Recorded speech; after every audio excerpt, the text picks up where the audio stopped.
today's video, mag-design tayo ulit ng cake. Itong cake natin isang vintage cake. At yung client natin guys is kapitbahay lang natin. At saka sobrang saya ko guys kasi yung dalawa yung order. Pero itong video na to is kinat ko lang. Yung next video na naman yung isang cake. So itong cake na ito isang vintage cake guys. First time ko mag-design ng vintage cake sa aking vlog. Pero marami na akong nagawa na vintage cake guys. Pero noon always ako nahihirapan ako. Pero ngayon medyo nasanay na kasi hindi talaga masasabi na madali yung pag-design ng vintage kasi pag magkamali ka guys, babalik ka talaga sa dating gagawin mo, yung mapapakinis ka ng cake.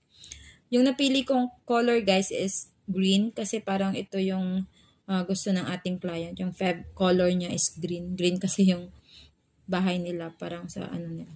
So, at saka nag-drawing lang ako para hindi ako magpalya kasi nga yung ano niya, minsan kasi napapalya ako dyan.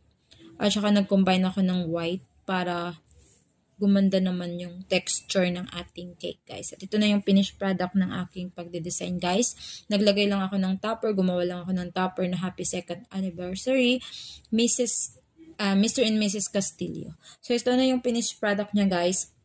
Sana nagustuhan nyo. Huwag nyo akong kalimutan na i-share. Follow guys ha. At may YouTube channel po tayo na Darlicious Sweet Corner. Huwag nyo kalimutan na i-subscribe. Maraming salamat. Bye!